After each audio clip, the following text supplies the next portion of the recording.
Uma pequena introdução de 10 segundos e eu já entrarei falando. Ou você pode pausar o vídeo para poder ler.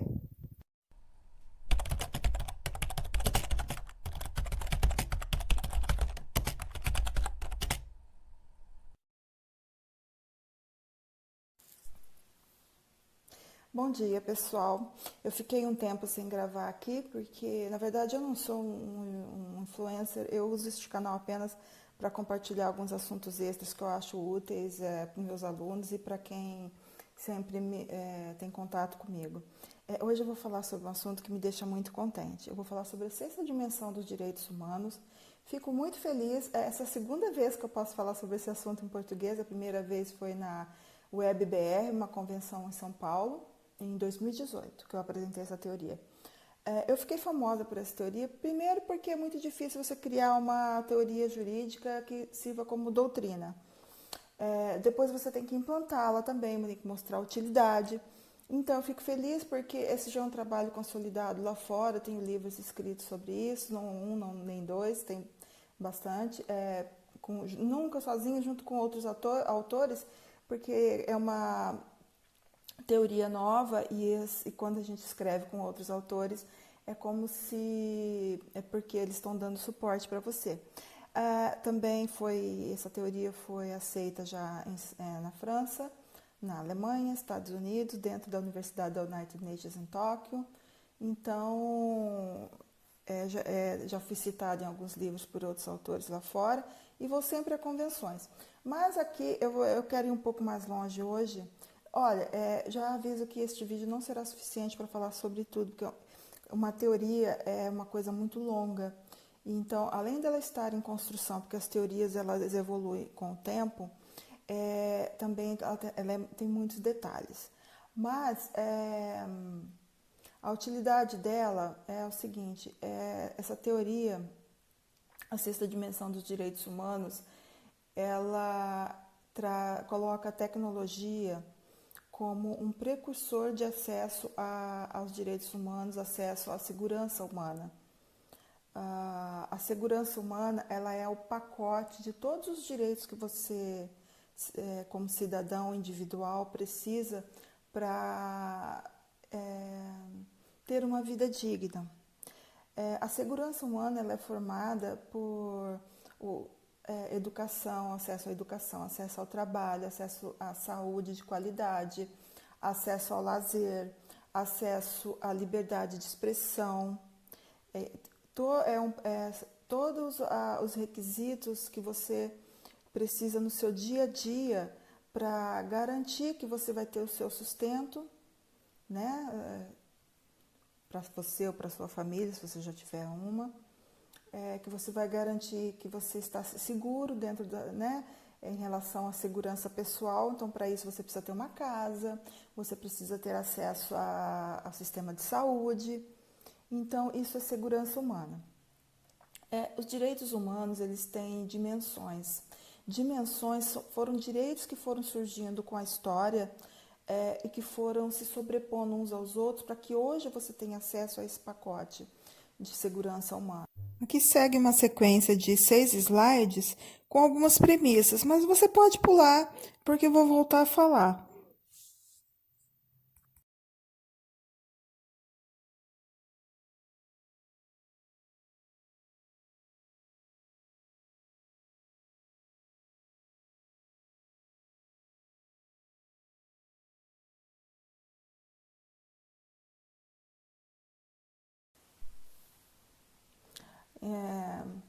A sexta dimensão ela surgiu com a quarta Revolução Industrial, 2008. Assim como desde a primeira dimensão nós passamos por períodos que foram marcando essas dimensões como Revolução Francesa, a Carta do João Sem Terra,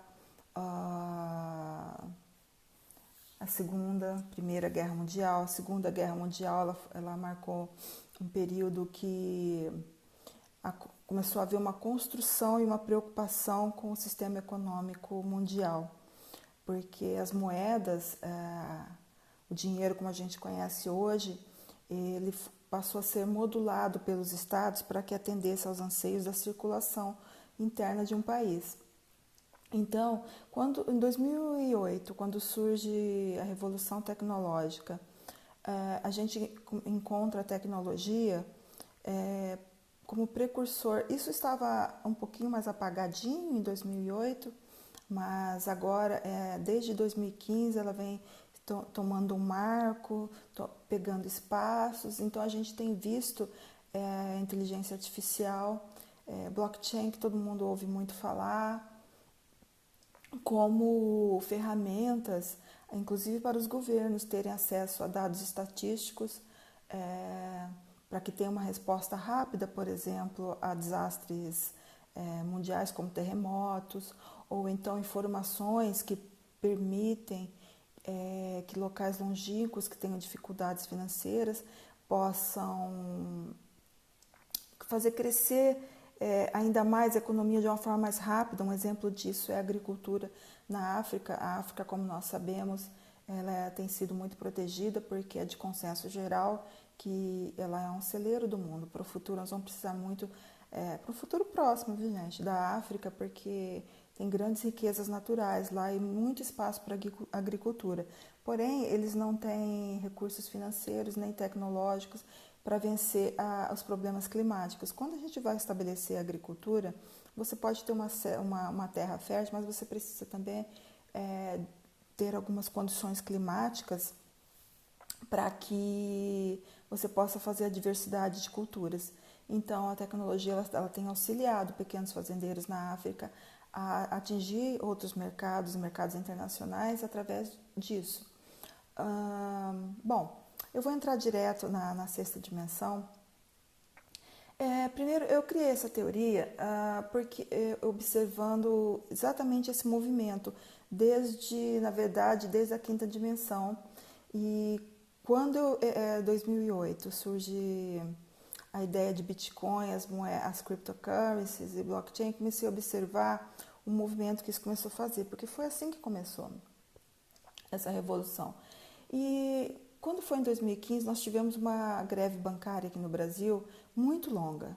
E eu comecei a observar o movimento dos comerciantes, porque a greve bancária durou 30 dias, os serviços não eram completos. E eu percebi que os comerciantes adotaram formas de vencer isso. Eles já faziam suas trocas, formas de viver, fazer comércio, vender seus produtos, atingir os consumidores sem precisar dos bancos. Depois eu fui observando também movimento nas fronteiras.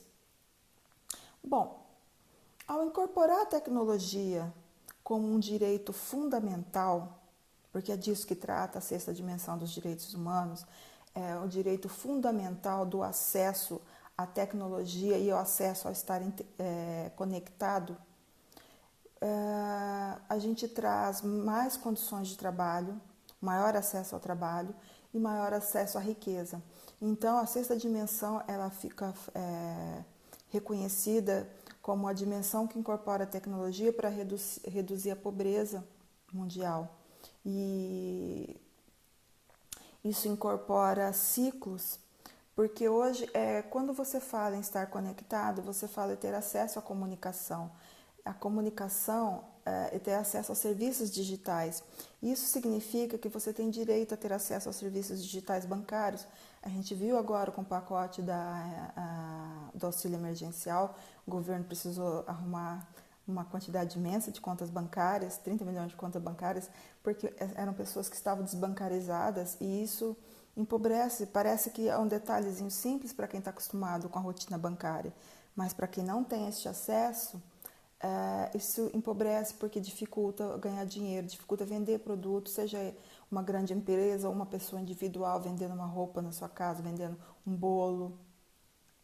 Os serviços digitais também, você acessa pelo acesso à internet, então a gente vê plataformas como Facebook, Amazon, agora YouTube, mudando a vida das pessoas através de pessoas que estavam sem emprego e que hoje encontraram uma forma de pôr o seu trabalho de uma forma digital, arquivos na nuvem, possibilitam, deixam a infraestrutura mais barata Então, não há como negar que a tecnologia ela traz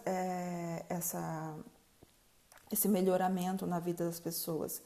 E no dia a dia, a, a gente percebe um aumento da riqueza através dos serviços digitais que as pessoas têm descoberto aos poucos. Tem a economia digitalizada, né, das empresas que trabalham com cryptocurrency. Aqui no Brasil, blockchain, cryptocurrency, as startups.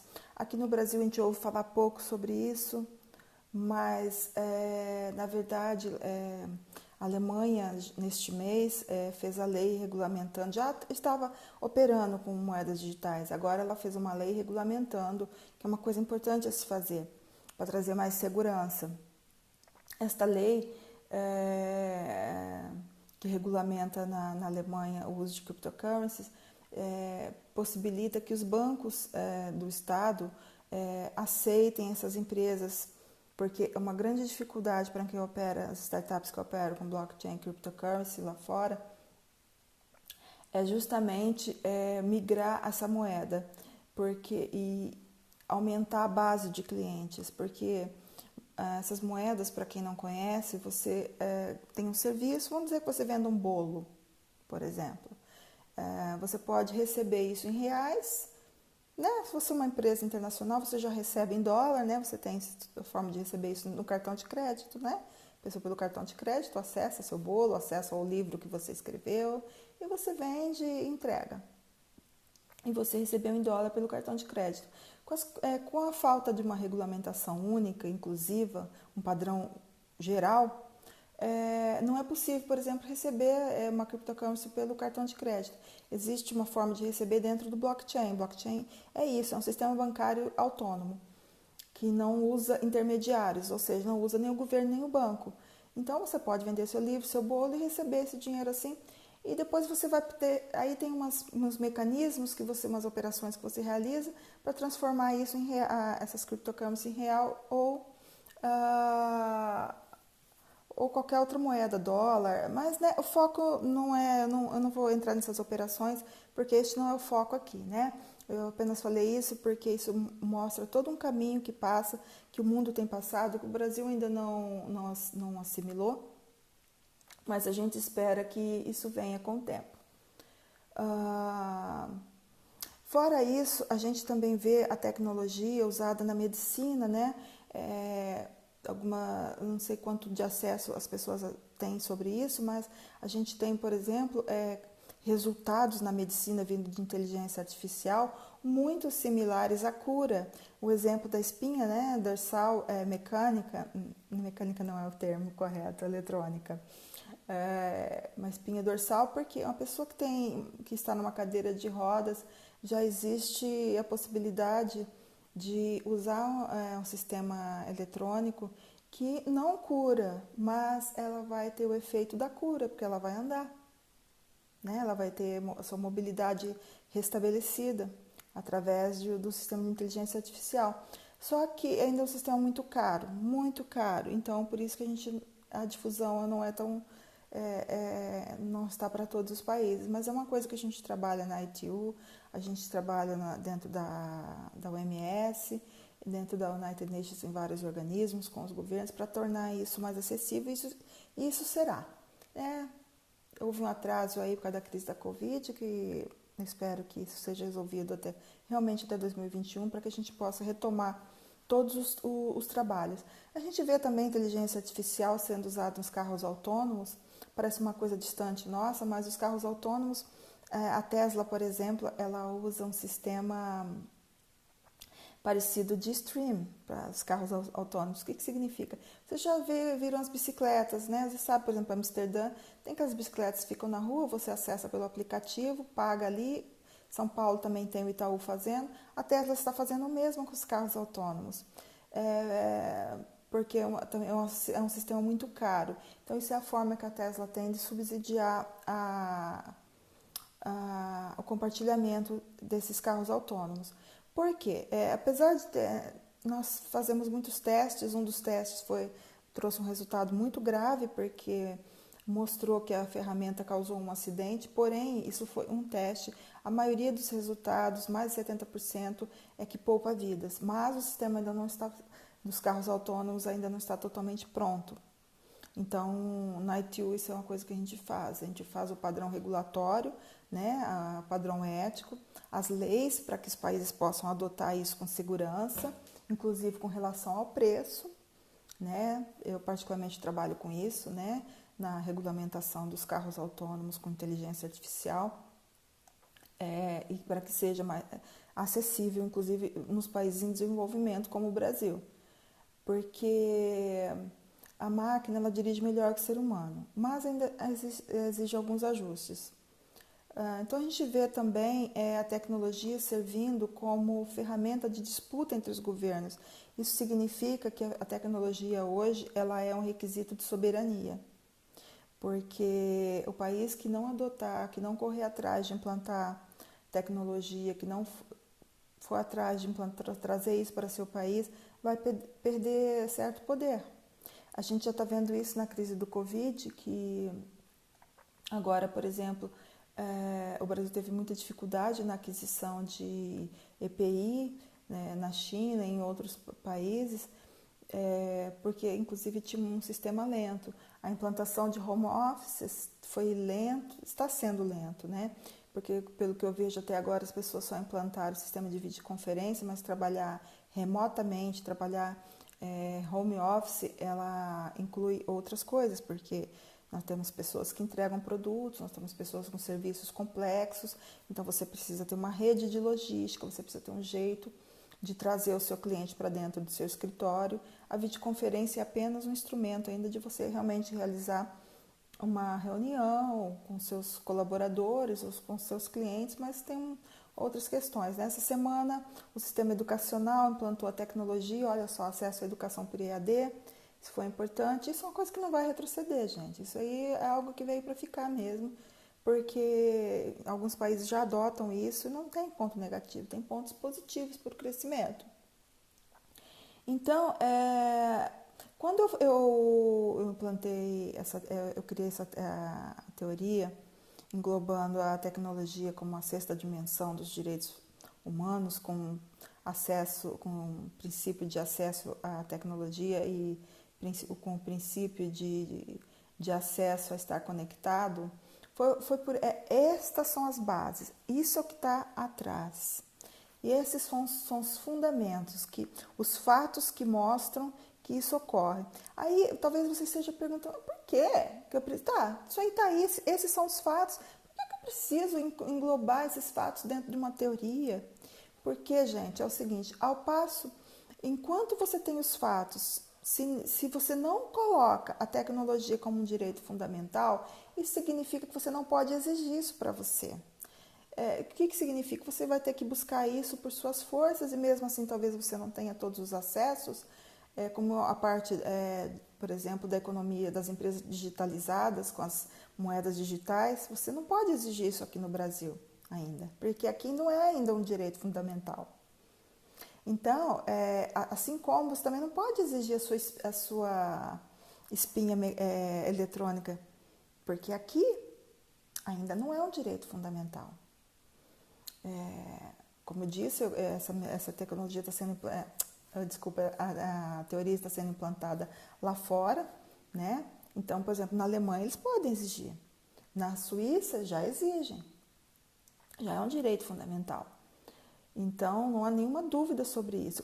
Quando eu coloco a tecnologia como direito fundamental, também não só você pode exigir através dos remédios constitucionais, né, do mandado de segurança. Bom, aí, gente, eu sugiro, se tiver algum advogado aqui ou alguém precisando desses direitos, eu sugiro que usem, comecem a colocar nas petições de vocês, quando vocês forem impetrar um mandado de segurança e precisar de algo desse tipo. Porque como já tem livro, já tem conferência, você já tem base para fazer a citação, tá? Infelizmente eu não tenho um livro em português ainda, eu estou fazendo isso, eu acho que até o final do ano sai, porque eu tenho uma amiga aqui, eu não tenho tempo para fazer as traduções, gente, eu não tenho o livro em português, eu tenho ele em francês e tenho ele em inglês, e eu não tenho tempo para fazer a tradução para publicar aqui. Publicar não é o problema é fazer a tradução para o português. Olha só, eu falo português, né? Estou com essa dificuldade, mas é por causa do tempo. Então, eu tenho uma amiga que se disponibilizou, porém a crise do Covid trouxe alguns problemas para ela, então isso está parado agora, mas eu espero, se tiver alguém querendo fazer isso para mim, que faça, eu vou ficar agradecida. Eu realmente, a gente coloca no trabalho, inclusive, a gente insere dentro do meu trabalho. Né? Faço as devidas referências e citações, a colaboração.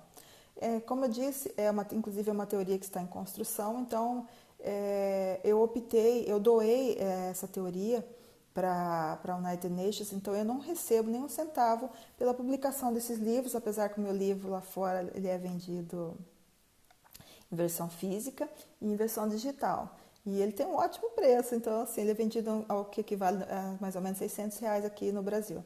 Mas você pode adquirir também, eu vou deixar depois aqui embaixo aqui o link se você quiser adquirir o livro ou só o capítulo, porque como eu disse, eu falo com outros autores, então você pode adquirir só o meu capítulo e eu não estou me recordando. O livro todo acho que é $130 e o meu capítulo acho que é $90, tá? Mas eu vou deixar o link aqui, depois você confere, porque realmente eu não tenho esses valores. Eu doei, gente, essa teoria para que possa ser usada como as pessoas estão usando tanto na vida prática como dentro de universidades. Que me enche de orgulho sobre isso, gosto muito de saber isso. Então, aqui você pode sim usar, porque já tem citação, só não tem o material em português. Quando eu coloco também como direito fundamental, significa que quando anualmente é feito o plano orçamentário anual. Os governos fazem isso.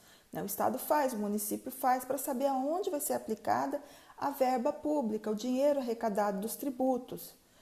Esse dinheiro arrecadado dos tributos, ele é porcionado e distribuído. Só que esse porcionamento, gente, ele não é à vontade. A Constituição, ela amarra, ela diz quantos por cento vai para a saúde, quantos por cento pode ser colocados na educação, quantos por cento vão ser destinados ao sistema econômico.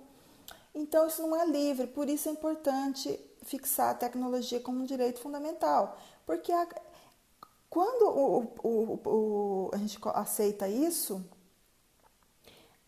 significa que obrigatoriamente os governos têm que destinar parte desse dinheiro arrecadado dos tributos para a tecnologia. Este ano, agora com a crise do Covid, o ministro da Tecnologia, né, o Marcos Pontes,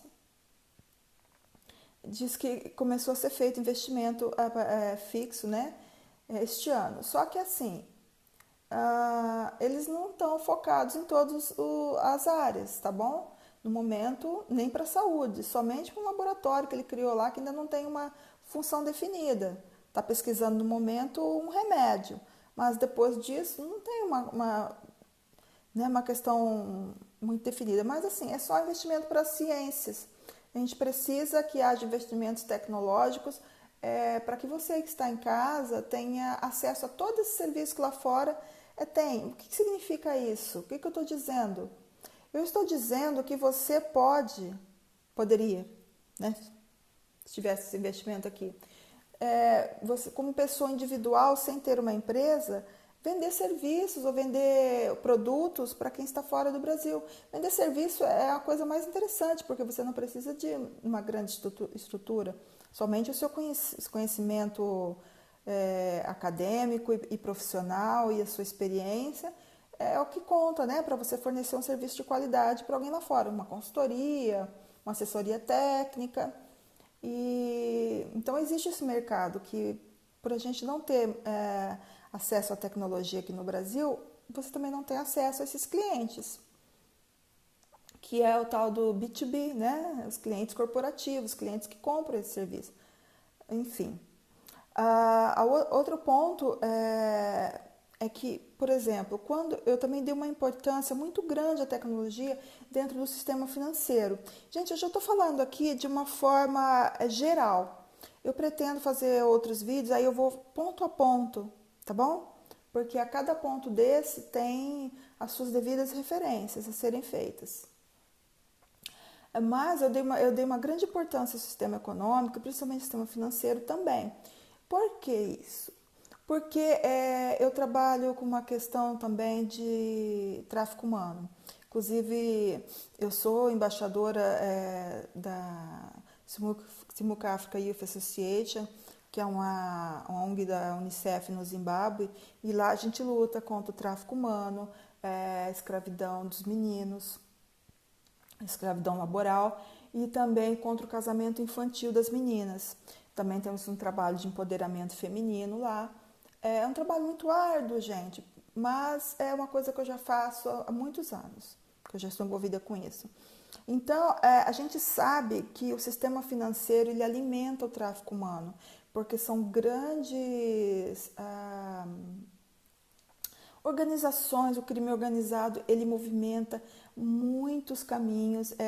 Inclusive, eu vou deixar aqui embaixo também um link. Eu tenho uma entrevista com a Dani Bodioni, que ela no canal dela, e que aí eu falo desse assunto muito profundamente. Aqui não dá, porque lá nós levamos quase uma hora falando sobre isso, que é um assunto longo e profundo. Então, eu vou deixar o link aqui. Se vocês quiserem acessar o canal da Dani, é um canal muito bom, e tem essa entrevista lá, você pode conhecer sobre isso. Então, a gente sabe que o crime organizado ele é alimentado pelo sistema financeiro. Isso já há muito tempo. Né? O sistema financeiro que ocorre com o dólar, euro, real, libra, qualquer moeda. Com a tecnologia, é inegável que os criminosos migraram também usando as cryptocurrencies, porque é mais rápido, gente. Uma transação dentro do blockchain, além deles terem mais facilidade para para se manter incógnitos, a operação é rapidíssima. Enquanto no banco você leva a fazer transferência de 12 a 24 horas, às vezes, em alguns sistemas, quando é dentro do banco, até 3 horas você consegue. Com o blockchain são no máximo 5 minutos. 5 minutos e você tem acesso ao dinheiro na sua conta. E aqui no Brasil nós temos já algumas empresas que fazem a conversão dessas cryptocurrencies para o real, como a Brasiliex, tem umas outras empresas. Eu prefiro não falar o nome de empresas aqui, tá, gente? Mas nós já temos as empresas que fazem isso. Aí aqui no Brasil não é um dinheiro ilegal, esse dinheiro entra, você paga um imposto de renda porque ele entra direto na sua conta, na Caixa, no Banco do Brasil, onde você tiver conta bancária, ele entra como dinheiro legal. O problema é que justamente por essa rapidez de dinheiro chegar na conta, os criminosos também eles passaram a preferir usar as cryptocurrencies. E então, não dá para negar que a tecnologia também trouxe esse fator de impacto. Eu não vou dizer um fator negativo, porque apesar de ter esse fator negativo que alimenta o tráfico humano, e eu falo especificamente o tráfico humano, porque depois do tráfico é o terceiro maior crime rentável para os criminosos no mundo. Primeiro é o tráfico de droga, armas, armas, drogas, e depois o tráfico humano. Então, não há negar que se deva dar a devida importância para isso. Mas apesar de ter esse fato negativo, não dá para negar que a mesma tecnologia, ela também tem instrumentos de rastreio hoje muito significantes. Eu trabalho num grupo da ETU com a Interpol, que ajuda a Interpol a fazer esses rastreamentos. Então, assim, a tecnologia também os rastreia muito rápido. A gente consegue, inclusive, também ter acesso a dados estatísticos que antes a gente não podia ter, porque para ter as informações mundiais em tempo hábil, rápido, para poder usar, o volume de dados é imenso. É impossível um ser humano fazer isso rápido ou de uma forma tão completa. Então, a inteligência artificial, Big Data, Machine Learning, nós temos hoje capacidade de ir atrás disso. Então, inclusive, eu fiz uma parceria em Malta com o Pacto Global da United Nations, e lá nós temos um programa para estabelecer boas medidas dentro das empresas que trabalham com investimentos ou com sistemas de pagamento financeiro como bancos, boas práticas de negócios para que, mesmo as empresas, que lá fora realmente tem muito, gente, a economia digital. Então, mesmo para as empresas que usam a economia digital, que elas possam garantir que esse dinheiro não vai cair na mão de criminosos, que não será admitido a lavagem de dinheiro, né? Favorecimento através da corrupção. Então, não dá para negar que a tecnologia trouxe essas consequências boas e também as negativas. E esse trabalho que eu faço lá é um trabalho que agora também a Covid atrapalhou um pouquinho, mas é um trabalho necessário, né? Com certeza nós vamos continuar. Então, eu vou deixar, o vídeo está longo hoje, eu vou deixar aqui embaixo uns links úteis para vocês terem acesso a maiores informações. Espero que quem tem interesse nesse assunto, né, possa já saber trabalhar com isso, porque para quem não tem muito acesso ainda, ela entra como sexta dimensão porque ela somou-se a primeira, segunda, terceira, quarta e quinta. Então, no próximo vídeo, eu vou falar especificamente sobre as dimensões passadas dos direitos humanos para encaixar perfeitamente a sexta dimensão.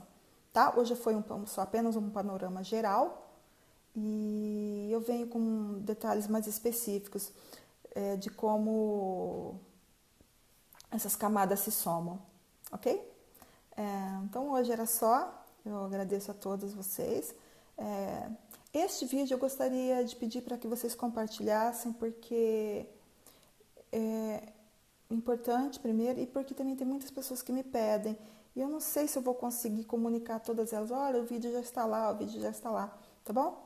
Então eu vou deixar aqui o link do livro, vou deixar o link do canal da Dana, onde tem essa entrevista sobre tráfico humano, né, de como a tecnologia age nisso.